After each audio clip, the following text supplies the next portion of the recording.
Bugünlerde ölkə ərazisində qeyri-sabit hava şəraiti hökm sürür. Gah günəşli, gah da yağışlı havalar. Bəs sabah hava necə olacaq? Bugün aprelin 6-sı və aprelin 7-sinə olan günün hava haqqında məlumatını Milli Hidrometeorologiya Xidmətinə istinadən diqqətinizə çatdıracağıq. Belə ki, sabah Bakıda və Abşeron yarımadasında hava şəraiti dəyişkən buludlu olacaq, arabir tutulacaq. Əsasən isə yağmursuz keçəcək, lakin bəzi yerlərdə az yağış yağacağı ehtimalı var. Şimal-qərb küləyi, səhər isə mülayim cənub-qərb küləyi ilə əvəz olunacaq. Havanın temperaturu gecə 10-12 dərəcə isti, gündüz isə 14-18 dərəcə isti olacağı proqnozlaşdırılır.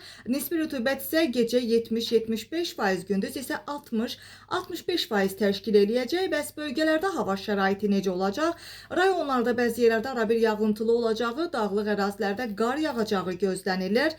Əsasən şimal və şərq rayonlarında intensiv olacağı, şimşək çaxacağı və dolu düşəcəyi ehtimalı var. Axşama doğru isə yağıntılar tədricən kəsiləcək. Bəzi yerlərdə arabir duman olacaq və mülayim şərq küləyi əsəcək. Havanın temperaturu 10-13 dərəcə gecə, gündüz isə 17-22 dərəcə isti olacağı gözlənilir. Dağlarda isə gecə 0-5 dərəcə şaxta, gündüz isə 8-13 dərəcə isti olacağı proqnozlaşdırılır.